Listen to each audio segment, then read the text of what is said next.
Sepan que el Señor honra al que le es fiel, que el Señor me escucha cuando lo llamo. Gracias, Dios, sabemos que nos escuchas cuando te llamamos, cuando te oramos, cuando venimos a ti, Dios. Permítenos disponer nuestros corazones, Señor, a pesar de las distracciones, de las fallas técnicas. Dios, permítenos disponer este tiempo para alabarte, para cantarte, para honrarte a ti, Señor. En el nombre de Jesucristo te oramos, Señor. Amén. Amén.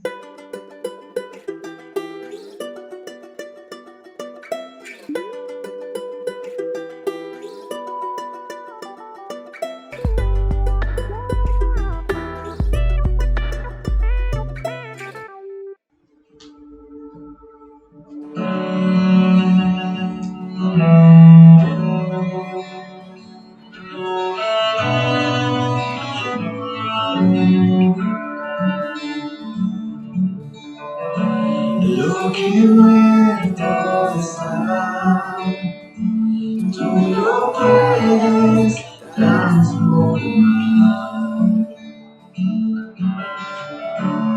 en toda temporada, fruto eterno puede dar.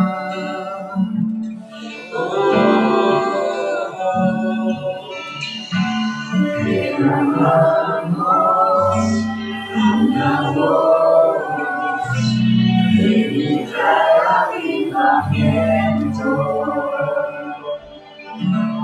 Derramamos una voz de vida y avivamiento.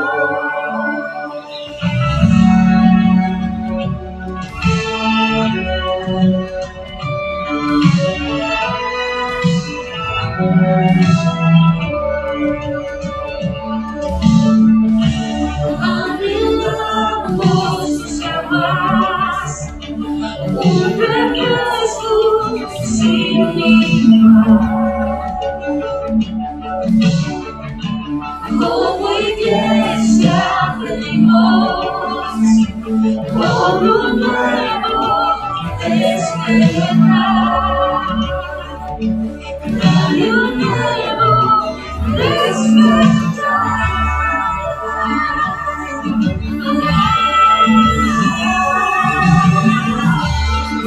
Llamamos a una voz de vida y avivamiento.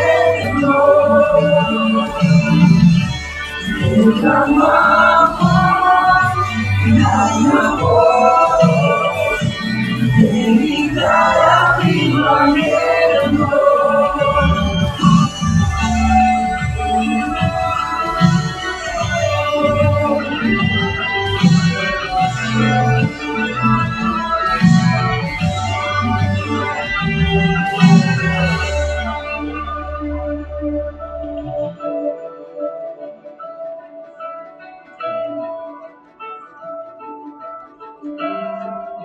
Entramos al río de tu presencia, en la profundidad nos dejamos llevar. Desata tu gloria, cambia la atmósfera, aviva este lugar, nacerá igual. Entramos al río de tu presencia, en la profundidad nos dejamos llevar. Desata tu gloria, cambia la atmósfera, aviva este lugar, nacerá igual. Entramos al río de tu presencia, en la profundidad nos dejamos llevar.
Consideradas esenciales porque son de uso exclusivo del Señor Jesucristo. La primera es la llave de David, y esta la encontramos mencionada en el libro de Apocalipsis 3:7. Esto dice el Salmo, el verdadero, el que tiene la llave de David, el que abre y nadie puede cerrar, el que cierra y nadie puede abrir. Abre y cierra toda puerta en el tiempo y la eternidad. ¿Qué nos podemos referir acá? Dios tiene el control, Dios es el que tiene la última palabra. La segunda llave son las llaves de la muerte y del infierno. Está en el libro de Apocalipsis, en el capítulo 1, verso 17. No tengas miedo, yo soy el primero y el último. Está hablando Dios y el que vive. Estuvo muerto, pero ahora vivo por los siglos de los siglos, y tengo las llaves de la muerte y del infierno. Las llaves de la muerte, y podemos ver, estuve muerto, son las llaves de la vida. El Señor tiene el control de la llave de la vida, pero así mismo también tiene la llave del infierno. ¿A qué se refiere el infierno acá? El lugar de penitencia, el lugar del castigo. La tercera llave, la llave del abismo. En Apocalipsis 9:1 leemos: tocó el quinto ángel su trompeta y vi que había caído del cielo a la tierra una estrella a la cual se le entregó la llave del pozo del abismo. Esta llave, como se menciona en Apocalipsis, abre o cierra el abismo infinito.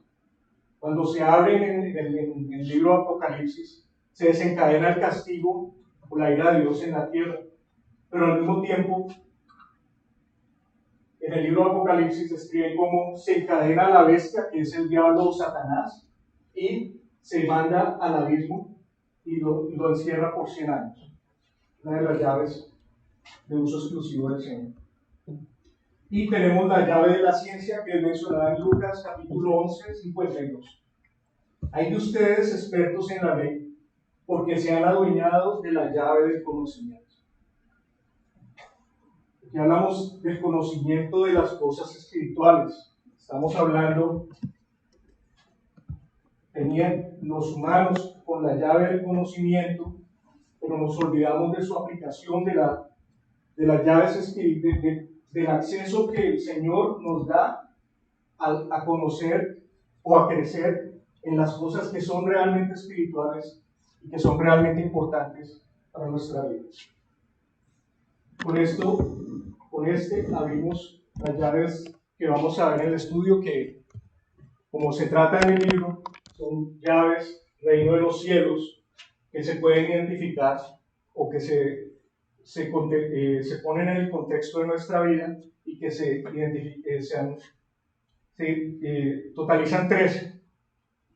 Estas 13 llaves las vamos a ver en las 4 series. Hoy vamos a hablar de la llave del despojo, la productividad y la causalidad. Hoy, las otras llaves que se verán después: la palabra, la llave de la fe, la llave de la alabanza, la llave del reposo, la restitución, el silencio, la obediencia, el acuerdo, la generosidad y la oración. Comencemos con la llave del despojo. Efesios 4. Con respecto a la vida que antes llevaban, se les enseñó que debían quitarse el ropaje de la vieja naturaleza, la cual está corrompida por los deseos engañosos, ser renovados en la actitud de su mente y ponerse el ropaje de la nueva naturaleza, creada a imagen de Dios en verdadera justicia y santidad. ¿Qué identificamos aquí para relacionar la llave del despojo a este verso? ¿De qué nos debemos despojar? ¿De qué nos dice la palabra de que nos debemos despojar? De la vida que antes se llevaba. Se trata de que nosotros, cuando recibimos, aceptamos al Señor como nuestro Señor y Salvador, somos una nueva criatura, un nuevo ropaje. Entonces nos tenemos que despojar de la vieja naturaleza, de las cosas que hacíamos antes del Señor Jesucristo. Cuando nos ponemos el traje nuevo, nos ponemos un traje nuevo sin manchas, la nueva naturaleza, el traje nuevo que Dios nos da. ¿De qué está hecho ese nuevo traje? En el libro de Efesios lo dice en el verso que acabamos de leer. Y ponerse el ropaje de la nueva naturaleza, creada a imagen de Dios en verdadera justicia y santidad. Entonces los materiales del nuevo traje incluyen la verdad. Vivimos en un mundo donde nos hemos acostumbrado a vivir con lo opuesto, la mentira. No sabemos cuáles son noticias verdaderas, no sabemos si las noticias que vemos están bien fundamentadas, si es real o si es el arreglo de las maquinaciones del mundo. ¿Qué es lo contrario a la verdad? ¿Qué es lo que se identifica en la vieja naturaleza? La mentira. En la Biblia dice que el padre de la mentira es el diablo. Cuando sale de nuestra boca una mentira, ¿quién es el que está hablando a través de nosotros? Es el enemigo. La palabra también dice en Juan 8 que la verdad os hará libres. Si no vivimos en verdad, no somos libres. Quiere decir que somos esclavos. ¿Esclavos de quién? Del enemigo. Otro de los instrumentos es la justicia. Una de las cosas que nos debe caracterizar como cristianos es que debemos mostrar justicia en todas nuestras acciones. Cuando nosotros pensamos que vamos desarrollando, entramos en el camino de crecimiento espiritual, pensamos que nos estamos volviendo más justos, sabemos más que el otro, sabemos más que nuestro hermano, tenemos más conocimiento que nuestro hermano, ¿sí? Y eso nos lleva a creernos perfectos o llegar hasta cierto punto que estamos a un nivel más alto que las personas con las que nos relacionamos que no conocen al Señor todavía. Y eso nos puede llevar a creernos tan perfectos que así mismo empezamos a exigir a otros o nos ponemos unas gafas súper grandes, aumento vocal para ver los detalles de las otras personas que están mal y nos volvemos intolerantes. Por ende, nos llevamos a juzgar a los otros y entramos a juzgar y a hacer inmisericordias con las acciones de los otros. Eso no es la justicia. La justicia es apoyarnos, ver actos que no van en función de lo que Jesús nos ha enseñado a través de su palabra y realmente actuar justamente, sin vanagloriarnos. ¿Y qué hablamos de la santidad? Yo puedo decir, no, pero yo recibí a Cristo, ya soy santo, yo no mato, yo no robo, yo le soy fiel a mi esposa, en fin, tantas cosas que podemos ver que podemos identificarnos como nosotros, podríamos decir, con que somos santos. La definición de santidad en la Biblia es simplemente limpieza de pensamiento, pureza de corazón e integridad en la conducta. En Gálatas 5 se menciona, cuando ustedes siguen los deseos de la naturaleza pecaminosa, la vieja naturaleza, antes de despojarnos, los resultados son más claros, como la inmoralidad sexual, impureza, pasiones sensuales, idolatría, hechicería, hostilidad, peleas, celos, arrebatos de furia, ambición egoísta, discordia, divisiones, envidia, borracheras, fiestas desenfrenadas y otros pecados parecidos. Es una lista larga. ¿Será que estamos bien todas estas cosas? Nos podemos analizar y decir, no, si yo soy santo. Yo soy santo. Es triste reconocer que al autoconsiderarnos santos nos creemos expertos en buscar la paja en el ojo de otros, sin antes buscar la viga que nosotros tenemos en el nuestro. Asimismo, podemos mostrarnos que servimos a Dios, vamos todos los días a la iglesia, trato de leer la Biblia todos los días, orar duro, alabar fuerte para que otros nos reconozcan, y ahí caemos en una trampa de religiosidad, más que santidad. Entonces, aquí estamos hablando de despojarnos de todas estas cosas. Nosotros no somos perfectos, pero sí somos perfectibles. Algunos ejemplos bíblicos de despojo. No sé si todos hayan escuchado hablar de Abraham. Abraham se conoce como el padre de la fe. Fue un hombre muy bendecido por Dios. Larga vida, 180 años creo. No recuerdo. Riquezas, Señor lo bendijo infinitamente, que hasta hoy todavía se pueden ver las bendiciones prometidas a Abraham.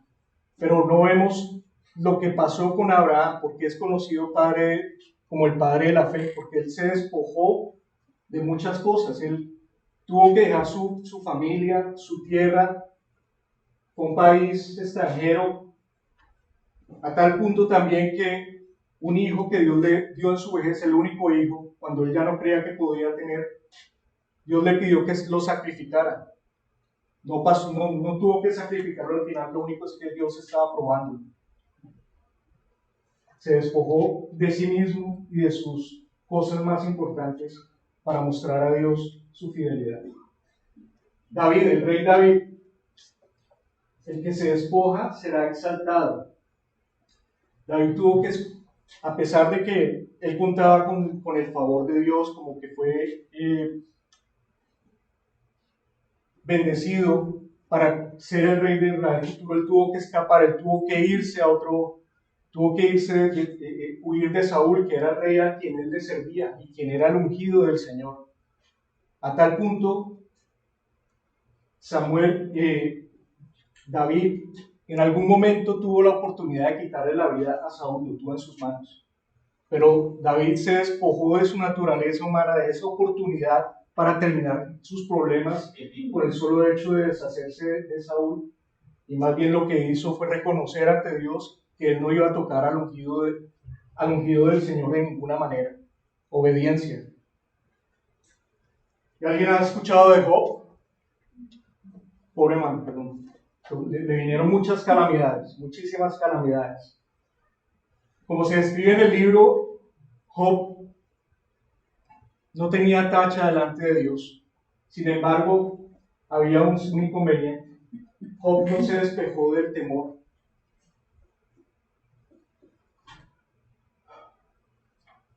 El temor es una situación que todos vivimos a diario. Por lo menos en mi caso así es. El temor paraliza, Y el temor nos lleva a ver cosas o a imaginarnos cosas que no sabemos si van a suceder o no. Y el temor nos impide tener la fe que Dios, la fe en Dios, confiar. Al final, después de que Dios despojó a Job de todo, cuando Job se dio cuenta que él dependía de Dios, no dependía de sus propios razonamientos, del temor, cuando se despojó del temor, fue restituido con mucho más de lo que tenía antes. Anteriores ejemplos relativos al Antiguo Testamento y cómo es en el Nuevo Pacto. En Mateo 4:19, vengan, síganme, les dijo Jesús, y los haré pescadores de hombres. Al instante dejaron las redes y los siguieron. Aquí estamos hablando de los apóstoles, los primeros apóstoles que llamó Jesús a que los siguieran. Ellos eran pescadores, ellos tenían su empresa, dependían de su actividad. Sin embargo, atendieron sin dudar al llamamiento de Jesús y lo siguieron. Se despojaron absolutamente de todo por seguir a Jesús sin tener certeza de que venía. Como lo describe en el pasaje, lo veo como que ni lo pensaron dos veces. El funcionario público. Ser funcionario público es aquí quizás muy privilegiado. Es un trabajo que, digamos, usted tiene seguridad laboral hasta que se muera o hasta que se retire, ¿no? Aquí estamos hablando de Alfeo. ¿Alguien sabe de qué estamos hablando? ¿Quién es Alfeo? Estamos hablando de Mateo. Mientras caminaba, vio a Leví, hijo de Alfeo, sentado en su cabina de cobrador de impuestos. Sígueme y sé mi discípulo, le dijo Jesús. Entonces Leví se levantó y lo siguió.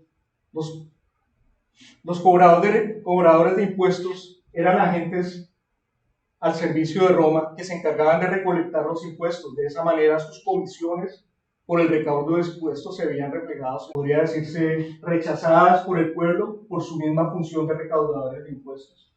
Sin embargo, decidió abandonar todos esos privilegios que le ofrecía Roma por seguir al Señor.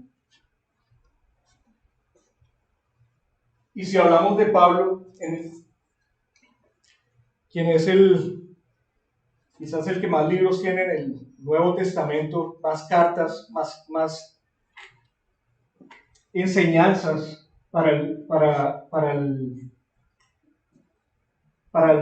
los gentiles, eran los que somos, los que no teníamos raíces judías.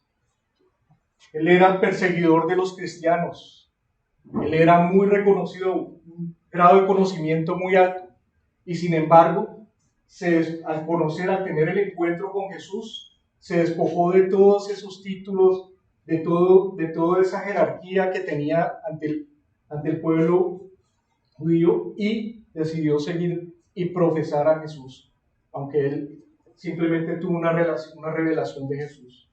Cambió su vida totalmente.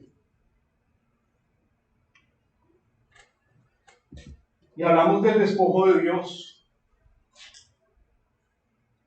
Cristo Jesús, quien siendo por naturaleza Dios, no consideró el ser igual a Dios como algo a que aferrarse.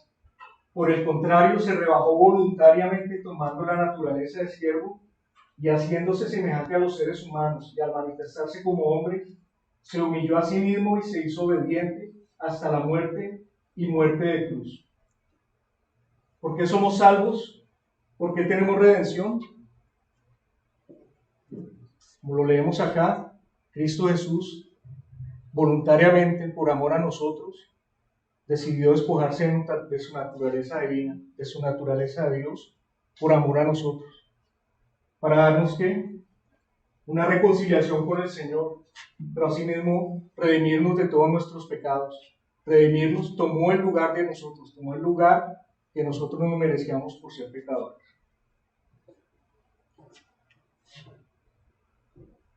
Algunos puntos para recordar de esta llave. Recuerden, ya no vivo yo, mas vive Cristo en mí. Despojémonos de la vieja naturaleza.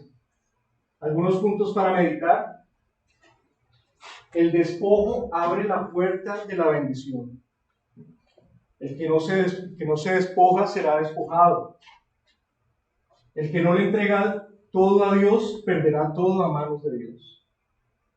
Quien ama el pasado merece volverlo a vivir. Puntos de reflexión. Sigamos con la segunda llave.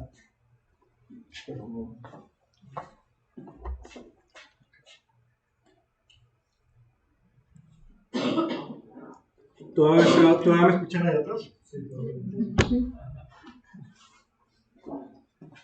Hablemos de la llave de la productividad, la segunda llave. En 2 Corintios leemos: el que siembra escasamente, escasamente cosechará. Y el que siembra en abundancia cosechará. Para entender esta llave, como ya lo hablé inicialmente, entendamos que hay un mundo natural, que es el mundo en el que vivimos, y un mundo sobrenatural. Cuando usamos las llaves en este mundo, tenemos también una abertura en el mundo sobrenatural.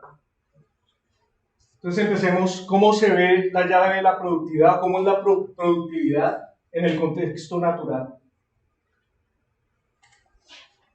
Hablamos en la ganadería y en la agricultura, que tenemos un crecimiento espiritual, un crecimiento exponencial, perdón. ¿Cómo se ve esto? Si uno planta una semilla de maíz, ¿qué sale si uno la riega? Sale una mata con diferentes ramas, con mucho fruto. De una sola semilla salen montones de semillas, con una sola planta. Cuando cosechamos generosamente, si tenemos una parcela, un terreno, y lo cosechamos generosamente, así también generosamente vamos a cosechar en abundancia, no una semilla, no 10 semillas, sino se puede multiplicar 1000 semillas, 10.000 semillas. ¿Cómo es en la ganadería? Compadre, ve, con una platica venga, yo le invierto en una vaca y después le devuelvo 2. ¿Sí? Bueno, no, síganme invirtiendo en las 2 vaquitas, esas 2 vaquitas se vuelven 4, esas 4, 8, 16, crecimiento exponencial. También vemos un crecimiento productivo en el atletismo, y aquí referido más bien al cuidado del templo, al cuidado del cuerpo. Cuando nosotros hacemos ejercicio, estamos entrenando los músculos, que a su vez se vuelven más fuertes. Uno se vuelve más fuerte, uno tiene mayor capacidad, mayor habilidad física, mayor capacidad deportiva. Si lo seguimos haciendo con disciplina, podemos quebrar récords mundiales. Lo contrario, si no usamos esa llave de la productividad en el cuidado de nuestro cuerpo, ¿qué pasa? Asfixia, colesterol alto, triglicéridos, cirugías de corazón. En lo intelectual podemos ver el crecimiento exponencial. Cuando nosotros empezamos a utilizar la llave productiva en el contexto intelectual, nosotros empezamos con poquito, empezamos aprendiendo cosas básicas, matemáticas, empezamos a aprender geografía. Cuando llegamos a cierto nivel y cumplimos con cierto nivel, tenemos acceso a otro mundo de información más allá. En el caso de los médicos, empezamos con una larga carrera de conocimiento hasta que ellos finalmente pueden acceder a ver un paciente, vigilados o internados, y tienen que franquear esa otra parte para llegar a un cuidado directo de los pacientes. Cada vez que aprendemos, multiplicamos ese conocimiento y tenemos acceso a un mayor conocimiento. ¿Qué pasa si no entregamos el conocimiento? ¿Dónde nos quedamos? Es decisión de nosotros utilizar la llave de la productividad. Y en las finanzas, creo que ya los que veo aquí alguna vez han escuchado el interés compuesto. Cuando uno tiene un dinero, lo pone en una cuenta del banco, no, en otra cosa. Empieza a tener un crecimiento,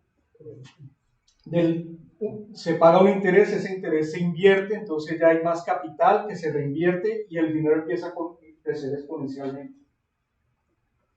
¿Qué pasa si uno toma el dinero y lo pone en la caja fuerte? Un billete, no sé, en pesos mexicanos, pesos colombianos, pierde valor. Desde el momento en que mete y ese dinero no está generando interés, empieza a perder valor. No genera ninguna productividad. Y en el mundo espiritual, en el contexto espiritual, leamos. Hay una parábola en la cual vamos a mirar diferentes aspectos de cómo es la productividad del mundo espiritual.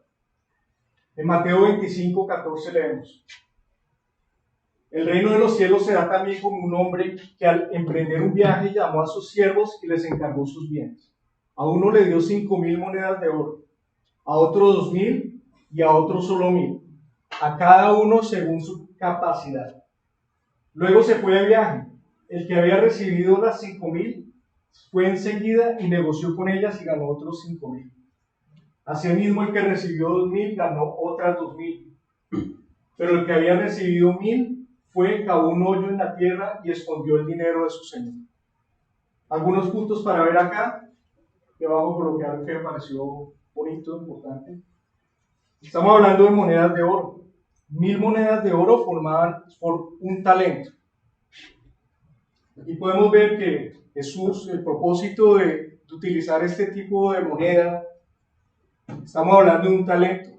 Todos tenemos talentos, estamos hablando de talentos o dones. Y hablamos, el Señor, el capitalista, le dio 5 talentos al primero, 2 talentos al segundo y 1 talento al tercero, según la capacidad que el Señor conocía. Aquí estamos hablando que el dueño de los talentos es el capitalista, no el siervo. Pero el dueño le da el talento según la capacidad que se le da a cada uno, o que el Señor conoce de cada uno, para que ponga a producir el dinero. Implícitamente aquí no dice él esperaba o él quería que le dieran un rendimiento. Sin embargo, vemos que al primero le dio 5 talentos. ¿Cuántos talentos tenemos nosotros? Cada uno de los, si te ponen a contar. Se le vio, no sé si le dio más experiencia o ya tenía conocimiento que él podía hacer y le dio 5 talentos. Al segundo le dio 2 talentos, según su capacidad o según la capacidad intelectual que él conocía. Vemos que el primero y el segundo se pusieron a la tarea de inmediatamente poner a producir. En los 2 casos doblaron. ¿Y qué pasa con el tercero? Es una cosa más. El segundo le dieron solo 2 talentos en vez de 5. Sin embargo, él no se puso a mirar, bueno, ¿y porque a mí solo 2? Si yo puedo hacer lo mismo que él le dio 5. Simplemente se puso la tarea de, con los dones que tenía, producirlos. El tercero le dieron un solo talento, según la capacidad que tenía. Porque es un talento. Algo que el Señor ya sabía y digamos, démosle otra oportunidad, de pronto. No sé. Después de mucho tiempo, volvió el Señor de aquellos siervos y arregló unas cuentas con ellos. El que había recibido 5,000 monedas, dijo: Señor, usted me encargó 5,000 monedas, he generado otras 5,000. Hiciste bien, siervo bueno y fiel, en lo poco has sido fiel, te pondré a cargo de mucho más. Llegó también el que recibió 2,000 monedas. Usted me encargó 2,000 monedas. Mire, he ganado otras 2,000. Hiciste bien, siervo bueno y fiel. Has sido bien en lo poco, te pondré a cargo de mucho más.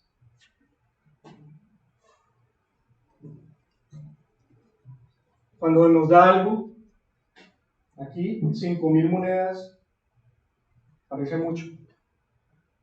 Sin embargo, es una prueba antes de ponernos a cargo de mucho más.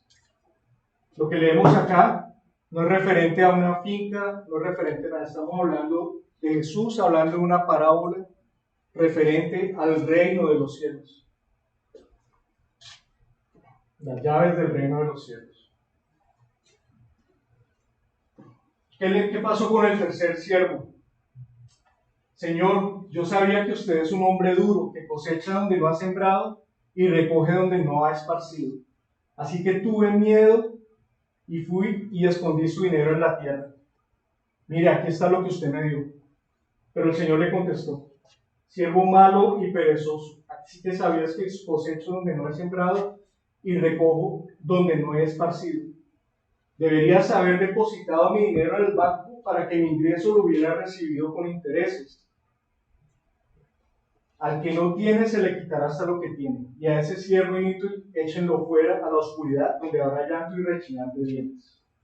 El verso sigue diciendo: y denle lo que le di a él al que cosechó, al que produjo más. ¿Cuál es el problema del administrador? Ya lo habíamos hablado con Job. El temor a imaginarnos qué va a pasar sin saber si es verdad o no. Ya con las experiencias de los dos primeros vimos cuál fue la reacción del Señor. Oiga, usted es un muy buen siervo, lo va a poner a cargo de mucho más. Otro problema es que carece de fe, porque temer es lo contrario de creer. Si creemos que podemos utilizar nuestros talentos, por pequeños que sean, ¿a dónde podemos llegar con esto, poniendo en práctica la llave de la productividad? Conclusión: para producir hay que abrir, para arruinar hay que cerrar o enterrar la llave de la productividad.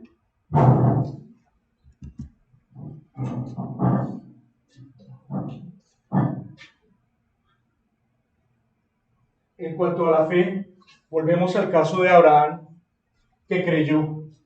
Y aquí vemos, después de mucho tiempo, cuando ya Abraham está buscando esposa para su hijo. Yo soy criado de Abraham, comenzó. El Señor ha bendecido mucho a mi amo y lo ha prosperado. Le ha dado ovejas y ganado, oro y plata, siervos y siervas, camellos y asnos. Ya hablamos que Abraham fue el padre de la fe. Ya hablamos de lo que él se despojó. Y hablamos también ya que la llave de la productividad abre la puerta de la multiplicación. Si ponemos en uso nuestro talento, vamos a aprender más y va a tener un efecto de crecimiento exponencial. No se va a quedar el talento que tenemos en como nos lo dio el Señor, sino lo vamos a entrenar, nos vamos a volver mejores. ¿Qué pasa con el uso de los dones? En ejemplos de la Biblia. Si alguien ha escuchado o ha leído la historia de José en el Antiguo Testamento, el Señor le dio el don de interpretar sueños. Sin embargo, en su infancia podría decirse que él era muy bocón. O sea, el caso es que despertó la envidia de sus hermanos, quienes lo vendieron como esclavo y resultó en Egipto. Sin embargo, él era temeroso del Señor y siempre bendecido por el Señor en sus habilidades administrativas, y fue colocado como administrador del mismo amo en Egipto. Sin embargo, terminó preso por una u otra situación de mentiras de uno de sus amos. Pero al final, sin importar que estuvo en prisión, él no dejó de utilizar sus dones de revelar sueños. Inclusive interpretó los sueños de dos de sus colegas en prisión, y resultó que estas personas eran sirvientes del faraón. A pesar de cualquier circunstancia que se veía expuesto, él decidió poner en uso su talento de interpretar los sueños, y así interpretó uno de los sueños del faraón, quien a la final lo puso a cargo de todo Egipto. Era tal el poder de José, después de usar su pequeño talento que puede parecer insignificante, que llegó a ser prácticamente el gobernador de Egipto, porque la palabra de José era como la palabra del faraón. Y hablemos un poco de David. David sabía tocar el arpa. Ya hablamos de David, llegó a ser el rey David, reemplazó a Saúl. El Espíritu del Señor se apartó del rey Saúl y en su lugar el Señor le envió un espíritu maligno para que lo atormentara. Sus servidores le dijeron: como usted se dará cuenta, un espíritu maligno de parte de Dios lo está atormentando. Así que ordene su majestad a estos siervos suyos que busquen a alguien que sepa tocar el arpa. Uno de los cortesanos sugirió: conozco a un muchacho que sabe tocar el arpa. Es valiente, hábil guerrero, sabe expresarse y es de buena presencia. Además, el Señor está con él. Su padre es Esaí, el de Belén. Algunas preguntas son: me imagino que todos han escuchado de David por la historia de David y Goliat, ¿sí? Aquí vemos que él era un guerrero, ¿no? Pero tocar el arpa, a ver. Sin embargo, esto fue lo que lo llevó a las puertas del palacio. Algo insignificante, pero él era un don que tenía y era muy bueno para que, o si no, yo no sé tocar la guitarra, pero sé que hay muchas personas que de pronto saben tocar la guitarra, o bueno, en fin, pero solo me llegó a enterar alguna vez por alguna razón que la sacaron para compartir. Sin embargo, el contexto acá es: ¿qué talento tenemos que consideramos insignificante, que disfrutamos, que podemos poner en buen uso? De nuevo, él derrotó a Goliat, pero él era pastor de oficio. Ser pastor de oficio a ser soldado, derrotar a un gigante con una cuerda y una piedra. ¡Wow! ¿Estos oficios te parecen poca cosa? Estamos hablando del rey David. Puntos a tener en cuenta de esta llave: para producir hay que abrir, para reinar hay que cerrar. En otras palabras, como el contexto, enterrar las llaves. La llave de la productividad abre la puerta de la multiplicación. Recordemos que los talentos no son nuestros, sino son dados por el Señor para que los disfrutemos y los pongamos a su servicio. No importa el tamaño de tus recursos ni la cantidad de tus talentos, importa lo que Dios te ha dado. Lo hagas rendir al máximo para Él. Usar los talentos nos hace rendir. Recuerden, si entrenamos, nos volvemos más fuertes. Aprovecha tu talento y tu oportunidad para servir al Señor. Lo que tienes hoy debes invertirlo hoy, no cuando ya estemos cansados. ¿Cómo has invertido tu talento? ¿Cómo lo estás usando? Bueno, y vamos a hablar de la tercera llave, es la llave de la causalidad. En Mateo 7 leemos: así que en todo traten ustedes a los demás tal y como quieren que ellos los traten a ustedes. De hecho, de esto se trata la ley y los profetas. Lo que yo le hago a otro, me lo harán irremediablemente. Esa es la teoría de causalidad. Sin embargo, como cristianos, leyendo este verso, no tenemos ninguna razón, ningún pretexto, ni disculpa para que le hagamos a otra persona lo que no queremos que nos hagan a nosotros mismos. El que usa esta llave con sabiduría recibe bendiciones sobre su vida. Algunos ejemplos de la causalidad en el Antiguo Testamento. Vamos a hablar de Jacob. ¿Conocen Jacob? Hijo de Isaac. Jacob creció. Jacob fue hijo gemelo con Esaú. El caso es que Esaú fue el primogénito en el nacimiento, y en la ley judía, el que recibía la bendición como primogénito era el que primero hubiera nacido. Sin embargo, Jacob quería tener la bendición del primogénito, quería tener la bendición de su hermano, y aprovechó cuando Isaac, su padre, ya estaba muy entrado en años y ya estaba ciego, y se vistió como Esaú, que era pastor o cazador, perdón, el mismo olor, para engañar a su padre, para obtener la bendición. Y así pasó. Jacob recibió finalmente la bendición como primogénito. ¿Qué pasó después con Jacob? Jacob tuvo que huir por la ira que ocasionó en su hermano por los engaños que le había hecho. Jacob llega a otra tierra donde él se encuentra a su tío, que tiene 2 hijas, una de ellas Raquel, de quien se enamora mucho, y hace un trato con su tío para trabajar 7 años gratuitamente, a cambio de que Raquel sea su esposa al cabo de ese término. Su tío Labán acepta la propuesta y pasan 7 años. En la noche de bodas, Labán le entrega a su hija mayor en vez de Raquel. No sé el contexto, pero él no se dio cuenta simplemente hasta la mañana siguiente. Fue sujeto del engaño, ley de la causalidad. Estoy engañando, no debo esperar otra cosa que me engañe. Definitivamente se sorprendió que lo hubieran engañado, pero ¿por qué a mí? ¿Por qué me viene a engañar? ¿Por qué me hace esto a mí? ¿Yo qué le he hecho a usted? En fin. A la final tuvo que trabajar otros 7 años para casarse con Raquel. Abigail es otro ejemplo. Abigail es ya en la historia de David.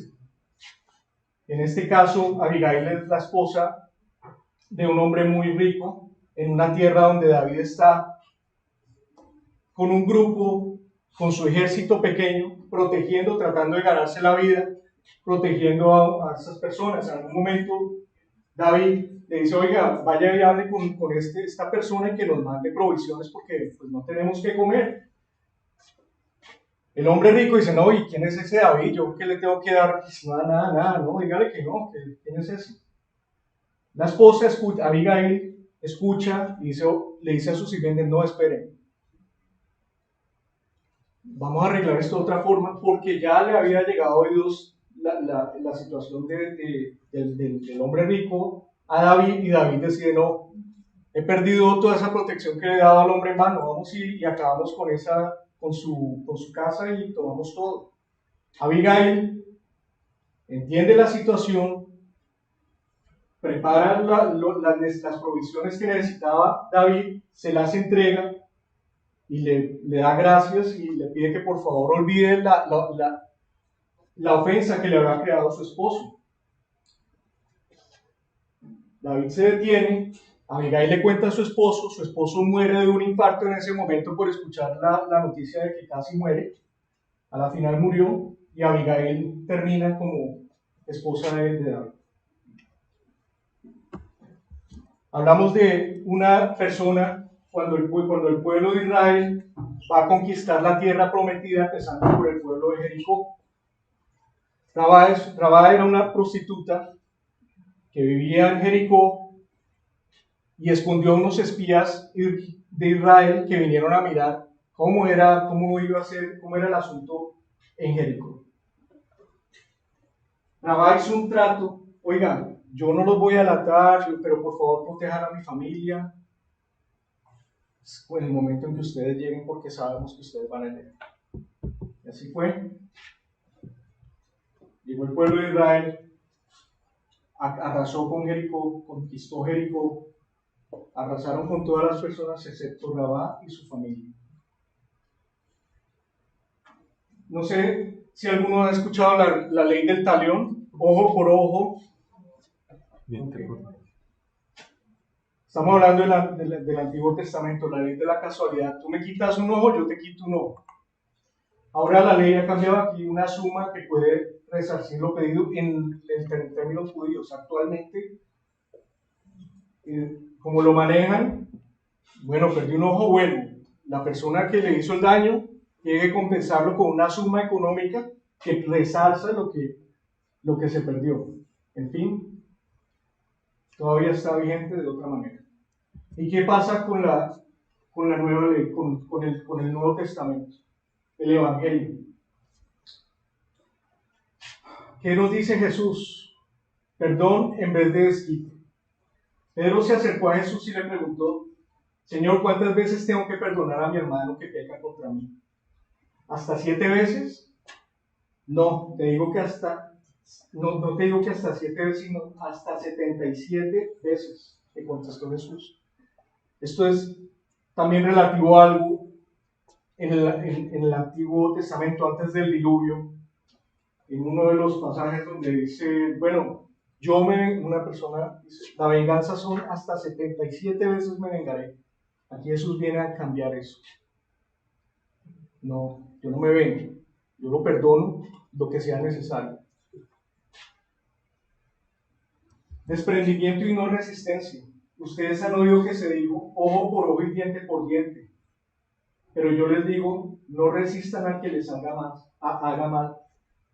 Si alguien te da una bofetada, ponga la otra mejilla.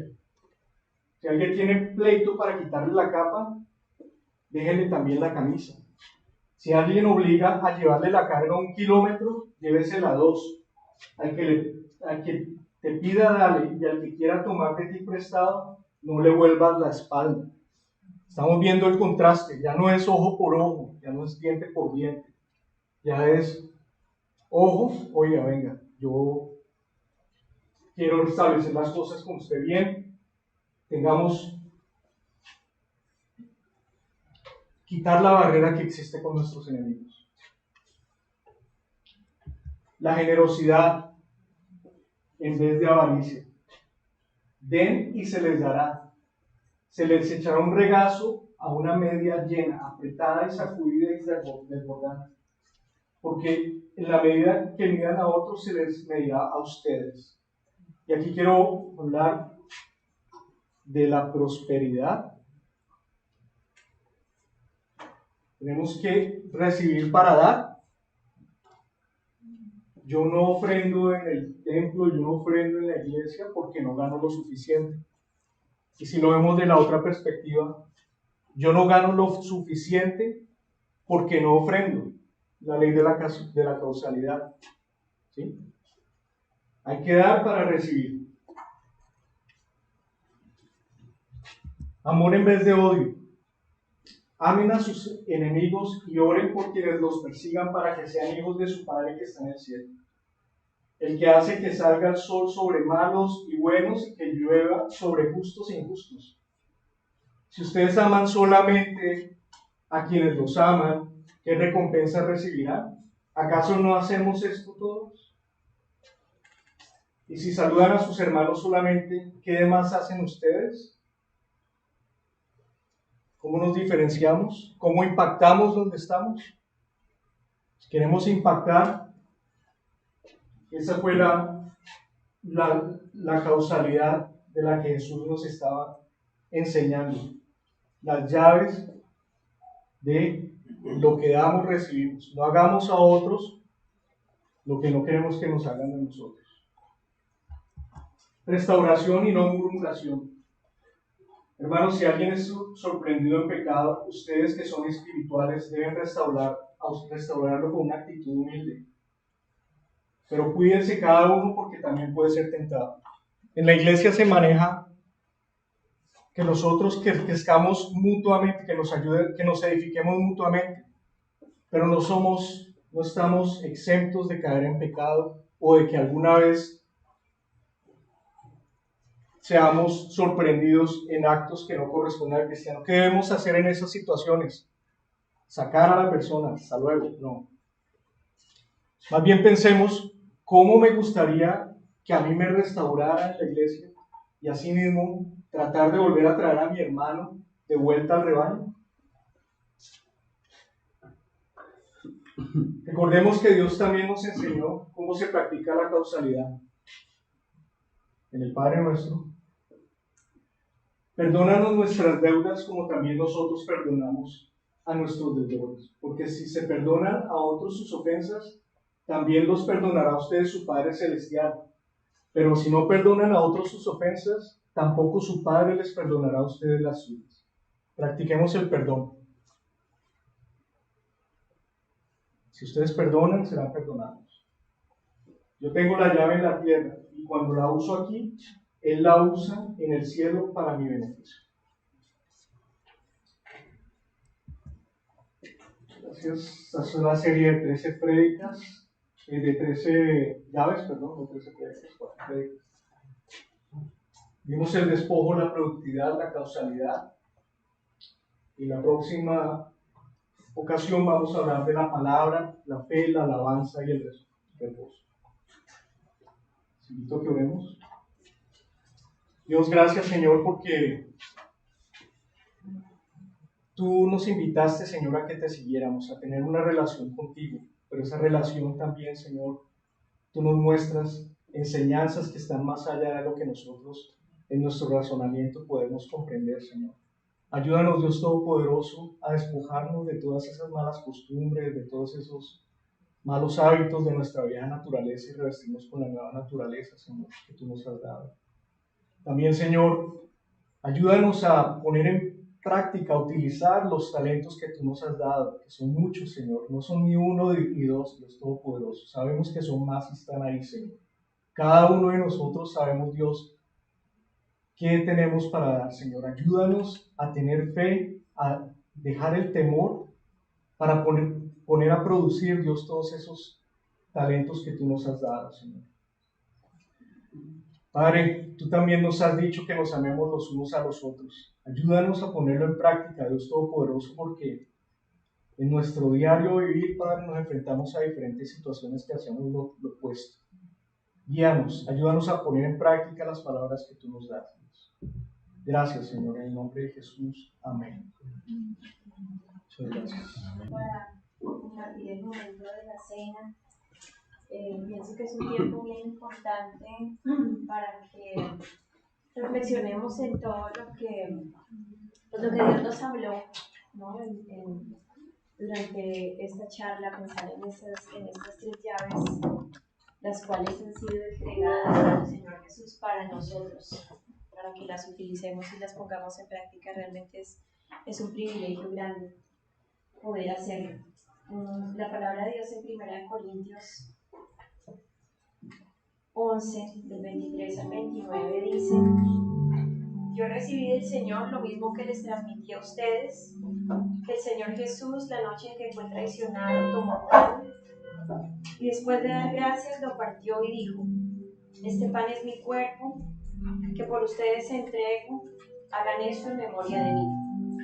De la misma manera, después de cenar, tomó la copa y dijo: esta copa es el nuevo pacto en mi sangre. Hagan esto cada vez que beban de ella en memoria de mí. Porque cada vez que comen este pan y beben de esta copa, proclaman la muerte del Señor hasta que Él venga. Por lo tanto, cualquiera que coma el pan y beba de la copa del Señor de manera indigna, será culpable de pecar contra el cuerpo y la sangre del Señor. Así que cada uno debe examinarse a sí mismo antes de comer el pan y beber de la copa, porque el que come y bebe sin discernir el cuerpo, come y bebe su propia condena. Las Escrituras dicen que cada vez que nosotros tomamos la comunión, como lo acabamos de leer, dice que nosotros proclamamos la muerte del Señor hasta que Él venga. Y cuando tomamos el cuerpo y la sangre de Cristo, es como un recordatorio para nosotros de quiénes somos y a quién le pertenecemos, de la verdadera identidad que nosotros tenemos y de que Cristo es nuestro Señor. Entonces quiero que esta sea una invitación para que reflexionemos en lo que a cada uno de nosotros Dios nos pudo haber hablado ahorita en nuestro corazón, si tenemos necesidad de pronto de entregar la vida de alguien que hemos estado como reteniendo por falta de perdón. Creo que este es un momento en que es importante que reflexionemos en eso, que se lo entreguemos a Dios, que Él se encargue de esas cosas. Si hay en nuestro corazón tristeza por algo que de pronto sabíamos que debíamos hacer pero no hicimos, que este sea el momento de entregarle esa tristeza al Señor y reconocer que, así como lo veíamos en lo que compartió mi esposo, siempre hay un antes y un después, y con el Señor siempre tenemos una nueva oportunidad de comenzar. Así que quiero invitarlos a que tomen el pan, si no lo han tomado todavía, vamos a orar por él. Padre, te damos gracias porque este es tu cuerpo, símbolo, Señor, de lo que tú hiciste. Tu cuerpo fue quebrado en la cruz, Señor, por el perdón de nuestros pecados, por la sanidad de nuestros cuerpos, la sanidad física, mental y espiritual. Hoy queremos proclamar, Señor, ese milagro de sanidad que tú has hecho sobre nuestras vidas y la vida de los nuestros, en el nombre de Jesús. Amén.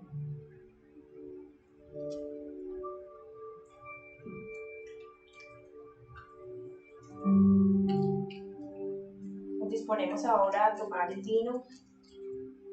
Te damos gracias, Rey de Reyes y Señor de Señores, porque este vino, Señor, es el símbolo de tu preciosa sangre, Señor, que fue derramada por todos y cada uno de nosotros para el perdón de nuestros pecados. Hoy queremos, Señor, aprovechar este momento sagrado para entregarte la vida de todos aquellos que de pronto tú nos estás trayendo a la memoria en este momento, a los cuales debemos perdonar o a aquellos a los cuales debemos pedirles perdón. Hoy te pedimos, Señor, que nos ayudes durante este tiempo, estos días que vienen, Señor, sin demora, de tener la fortaleza y la valentía de poderte entregar a estas personas y de arreglar los asuntos que tenemos pendientes, Dios.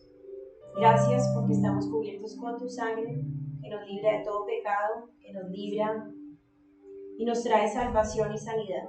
Y todo esto lo declaramos en el poderoso nombre de Cristo Jesús. Amén.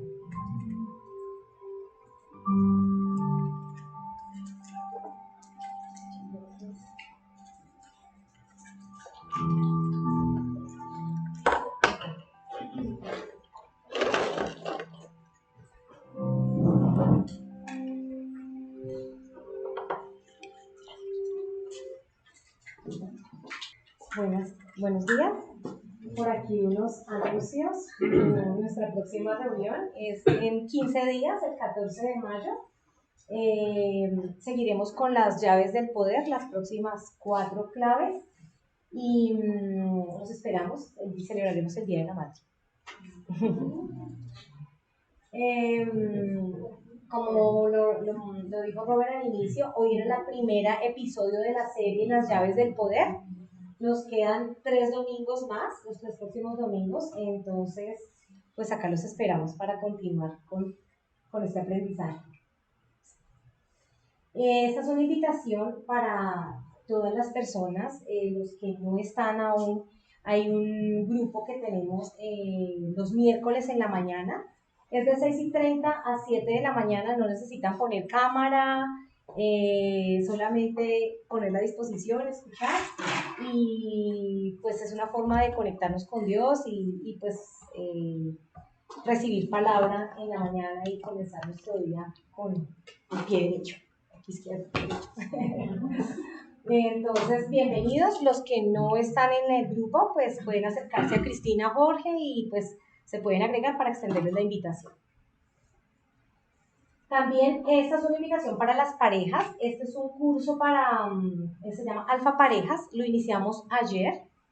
Es un curso de 7 sesiones y va a ser 7 sesiones seguidas a partir de ayer. Los esperamos el próximo 6 y 13. Los que no se han inscrito, pues son bienvenidos. Es un curso que está diseñado para... Okay. Son 7 sesiones y cada sesión pues nos permite aprender algo nuevo y reconectarnos como pareja. Yo pienso que casi la mayoría de los que estamos casados bueno, hicimos un curso prematrimonial alguna vez donde le dicen, mire, el matrimonio va a ser así, así, así, pero realmente pienso que todos necesitamos un curso postmatrimonial, porque pues realmente no es fácil la convivencia por muchos factores, las luchas personales que cada uno trae de su vida, más las que se juntan, 2 vidas totalmente diferentes se juntan a una nueva vida, sumado a esto los hijos y sumado a esto la inmigración. Entonces yo digo que son una serie de factores que realmente necesitan pues ser tomados y guiados. Con mi esposo tuvimos la oportunidad de hacer este alfa hace 1 año y medio y la verdad pues ha sido de gran ayuda pues no solo para nosotros, también lo hicimos con otras parejas y esta vez lo queremos replicar con otras personas, así que son bienvenidos.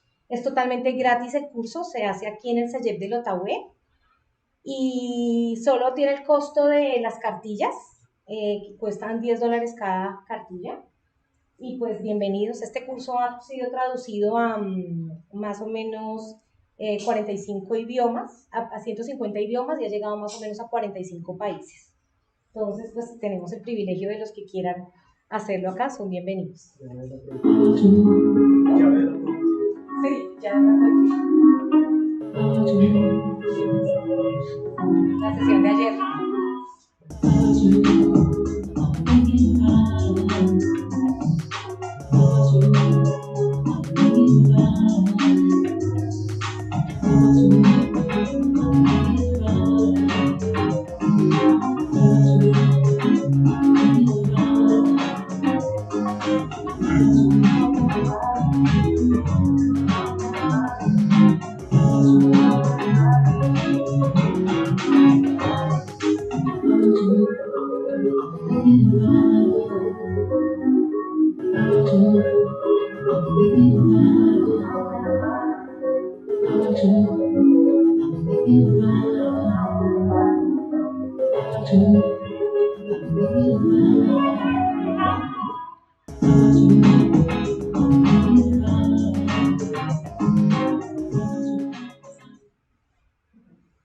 Si quieren más información, pueden contactarse con Chris y George también para pues, registrarse los que estén interesados.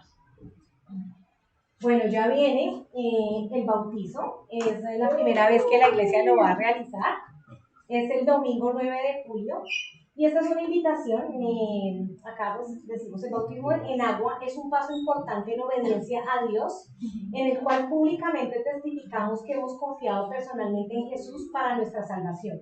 Jesús fue bautizado cuando estaba en la tierra y nos bautizamos para seguir su ejemplo.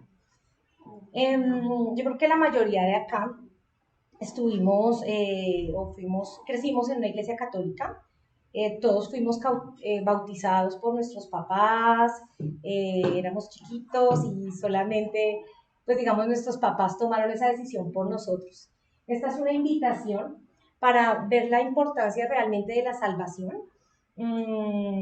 Y ya de manera consciente tener esa relación con Jesús y no sé si ya muchos de acá hicieron la oración de fe y tienen su relación personal con Dios, con Jesús, que es magnífica, pero adicional esto es como un paso de una declaración pública de que dejamos esa vieja naturaleza. Traigo a colación la prédica que hizo ahorita Robert, que todo lo que ates en la tierra quedará atado en el cielo, pero todo lo que desates en la tierra quedará desatado en el cielo. Entonces es una invitación a que todos tenemos un pasado y no somos quienes para decir sí o no, el pasado es respetable, pero esto es ponernos la nueva vestidura y declarar que somos nuevas personas, nuevas criaturas en Jesús, y pues nos ponemos esa vestidura es despojarnos de esa vieja naturaleza y poner la vestidura de la verdad, la justicia y la santidad. No es la perfección, porque no es me bauticé y soy perfecto, y no. Es trabajar en ese ser que somos seres humanos con defectos y cualidades, pero es trabajar en cada uno a parecernos más a Jesús, que no es fácil. Es un reto muy difícil, porque seguimos pecando, pero es ese querer caminar con Jesús, y Jesús tiene los brazos abiertos para nosotros todo el tiempo. O sea, caemos, pero acá venimos. Jesús es misericordioso, y Él en la misericordia se renueva todos los días. Es decir, Jesús no me va a decir, usted pecó ayer. Entonces, no, uno viene a Jesús, uno viene a confesarle a Él y a entregarle todo su pasado, su estrés, su carga, y renovarnos. Entonces es una invitación a todos los que de pronto han dudado de dar ese paso, que hablen con Jesús y que ojalá puedan pues tomar esa decisión, que es la mejor. ¿Sí? Ya 6 inscritos. La otra es también que ahí también decía la prédica, Jesús ha salvado siempre y sigue salvando, y tenerle clara que esa es una decisión única y personal. ¿Sí? Nadie, como les decía, todos fuimos salvos cuando fuimos pequeños, pero realmente es una decisión a conciencia. Entonces esa es la invitación para todos. Y también va a ser la presentación de niños. Los que tengan bebés o sus hijitos que estén interesados, presentárselos a Dios. Es una invitación para que, como un compromiso de que vamos a educar a nuestros hijitos en la palabra, de que Dios nos puso esos hijitos con un reto, pero también nos da esos hijitos para crecer nosotros en sabiduría y también personalmente, porque los hijos son un reto, ¿sí? Es un reto. Entonces es invitarlos a que pues presenten sus hijos a Dios y pues que Dios nos dé esa sabiduría y esa fuerza para poderlos encaminar en su palabra. Entonces, bienvenidos. Ya hay 9 inscritos, me dice Jorge, así que 6. 6 inscritos, perdón. Bueno, pero hoy se han inscrito más. ¿Por qué? Mentiras, bueno, ¿por qué? Y va a haber un campamento de jóvenes en agosto. Los que estén interesados son 4 días, del lunes 31 de julio al jueves 3 de agosto. Va a ser en Miami, en Orlando, Florida.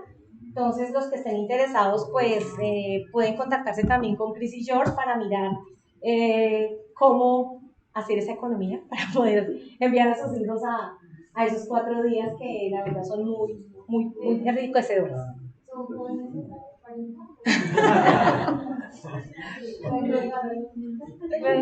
Sí. Bueno, los cumpleaños de abril, entonces hoy queremos orar por las personas que están aquí, agradecer a Dios por sus vidas, por contar con un año más de vida de Lina, de Jorge y de Celeste. ¡Bravo!